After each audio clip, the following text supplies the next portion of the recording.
Hi guys, and welcome to my channel. So this is going to be a journey through my anxieties and the things that I'm struggling with. At the moment, that's driving anxiety.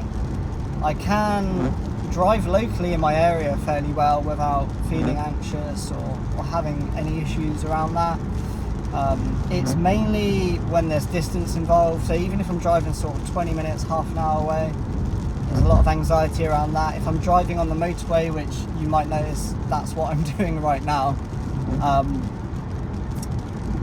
I'm anxious with motorway driving and anything that's similar to that. So in the UK we've got A roads and it's like a motorway. There's still a separation in the middle, but there's just not as many lanes. And I think my issues with that is around the fact that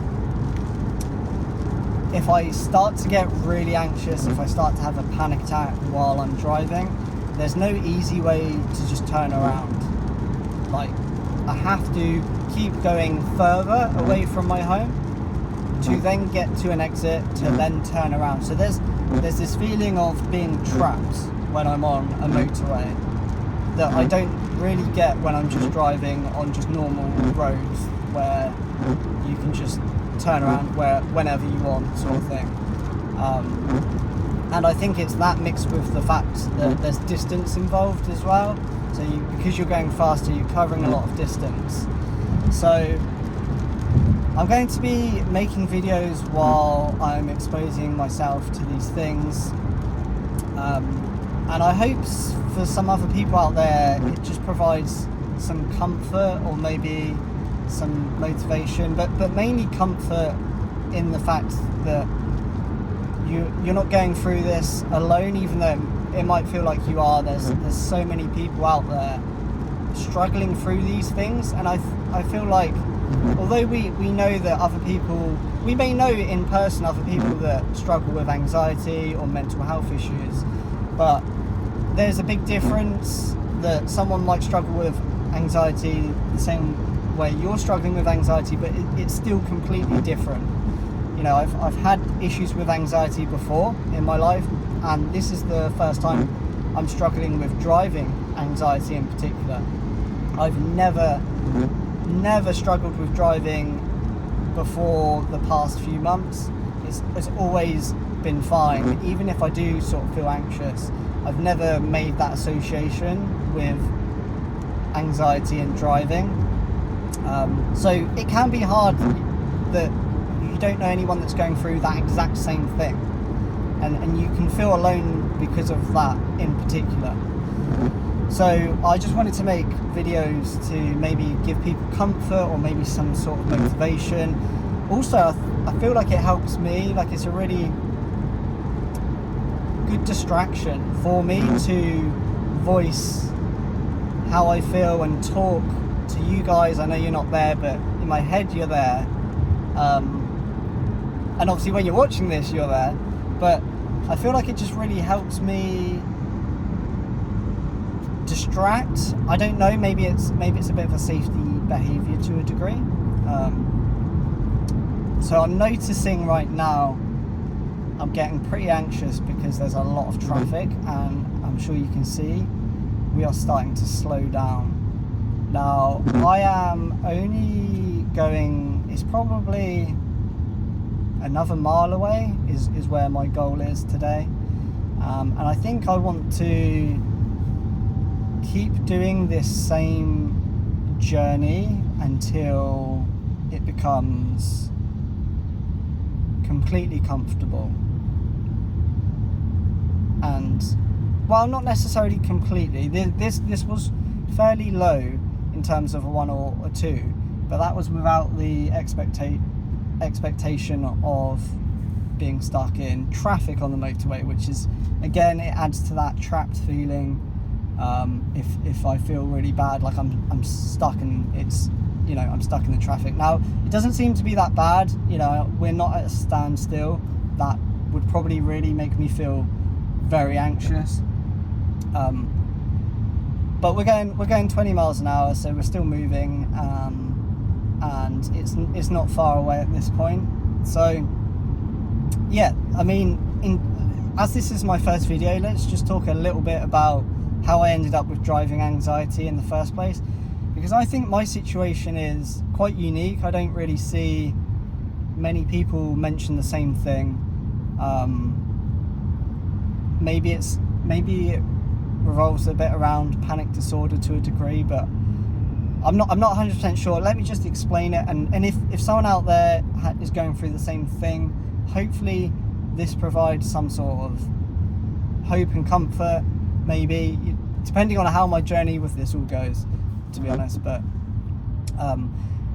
another thing that makes sort of doing these exposure or behavioural experiments really difficult is that if I put myself in a situation where I experience a lot of anxiety, a lot of panic, let's say I go for an 8 out of 10 exposure behavioural experiment, and for me at the moment, like getting on a train to London, which is probably, it's anywhere between an hour and 40 to 2 hours on a train for me. I've tried that a few times now, and every time I've done it, it's been horrendous, and I've been in and out of panic attacks the whole journey. It's not like I've got on it, I've experienced a lot of anxiety, I've calmed myself down, or I've had a panic attack and then it goes away, which is what happens if I have sort of non-situational panic attacks. If I'm just anxious and for whatever reason and kind of just have a panic attack, which for me in my life, I feel like it's sort of always been a thing. I've kind of always had like a panic attack maybe once a year, once every 2 years, and it doesn't depend. I could be at home, I could be out having dinner, could be doing anything, and it just happens, but there's no association with that, and when it goes away I feel absolutely fine. But if I have that in a situation that I'm actually fearful of, or might have a phobia of, so I really struggle with public transport. I haven't flown for 9 years, and all of this recently has started because actually I started to try and face my anxieties and face the things I've been avoiding head on, and it's almost caused me to go backwards. But partly some of that was my own fault. So I have been doing CBT therapy for 8 months. It's shortly coming to an end because they have sort of taught me everything that there is to teach. But yeah, I kind of climbed the exposure therapy or behavioural experiments. I made a bit of a jump, and that caused me a big setback. So yeah, I got on a train to London. I was getting trains locally, sort of 20-minute trains, and was doing that fairly well. And yeah, I made a jump to get on a train to London because I had something coming up in my life where I was invited to something that was in London, and I wanted to try and get the train there. At the time I could drive there, and I knew that would be fine, but part of it was to get the train there. So I thought, let's see what happens.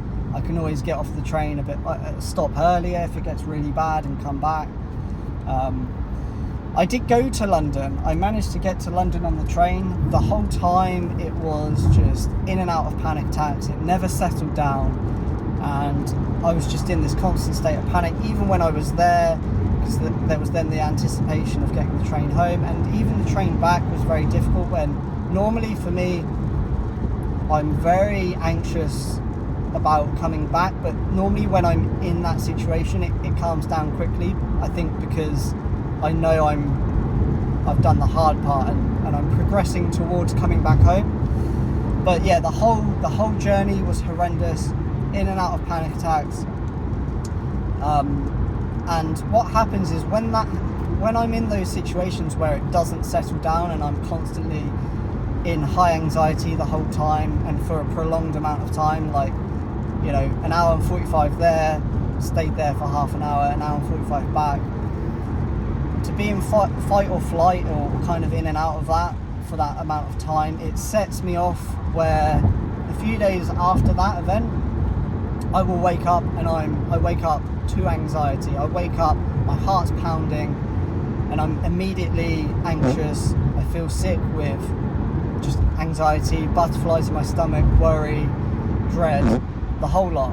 And I will then go through a period, sometimes it's weeks, sometimes it's been worse than that, it's been a month or 2 months, and I'm just anxious 90% of the day. So even if I don't leave the house, even if I'm just at home, I'll be extremely anxious, and I might have panic attacks at home. I might, it's just very difficult, and then it means doing anything becomes ridiculously hard, because I'm anxious at home, let alone when I leave the house and go somewhere and I don't have that comfort of being at home. So there's always the risk for me, and that's what makes doing exposure therapy and behavioural experiments very difficult, is that there's always this chance that if this goes really wrong, like it has done when I went to London, it's a big setback, and I almost have to halt any progress. And the only thing that gets me through that week or month of constant anxiety is time. I can't CBT and think my way out of it. It just simply doesn't work. My body is just in fight or flight every day, and it's happened sort of 3 or 4 times in my life now. The only thing is just time. It gradually gets better over the course of a week, and then another week, and then another week. That anxiety, daily anxiety, slowly reduces to the point where it does eventually disappear, and then all I'm left with is day to day I feel fine again, but all I'm left with then is the situational anxiety. So this is actually how I caused my driving anxiety. I got that train to London, it went horrendously bad. Then the week after, the next 2 weeks, I was anxious daily. It affects my eating, it affects my sleep, it affects absolutely everything. I struggle to focus if I'm working. I work remotely, luckily. But even then, I'm fighting anxiety attacks and fighting panic attacks off. It's extremely hard to just function in terms of daily life. And what was happening was, there was a day where me and my girlfriend were supposed to be driving from where we live in England to Wales to see her family, and obviously this had been planned. It was just for one day. It doesn't actually take that long. It's about a 2-hour drive there, but obviously 2-hour drive there, 2-hour drive back. And as I said, I've never struggled with driving anxiety before, so this is something we've done quite a few times, and yeah, it's always been okay. And because I was going through this period of anxiety, it was extremely difficult. I almost said, like, I'm not sure I can do this, but we did it anyway, and yeah, it went really bad. There was a point where I went over a bridge and my stomach just sunk, and from that point onwards I just couldn't see how I was ever going to drive back over that bridge. And it's the bridge from England to Wales, so it's quite a long, big bridge. You're driving for maybe 5 minutes and at a motorway speed on it. But I've never been worried about that in my life. Like, I actually always find it quite exciting when we go over the bridge. Normally I always look at the maps and it just looks funny because it looks like driving on water. But for whatever reason, because I was just in constant daily anxiety that day, I really struggled with it. And it was from that point onwards that I struggle with driving now. So it's a weird one, because a lot of things out there will tell you to actually push through it, and you then realise that you can do it. But for me, pushing through it too much actually made things worse. And I think I've just learned now that I have to do things in really small, manageable steps. I think that's going to be the way forward for me. And yeah, I mean, I don't know if you've noticed, but we've got off the motorway. So I've been there and back. I would say it became about a 3 out of 10 for me. Talking to you guys was honestly a great distraction for me.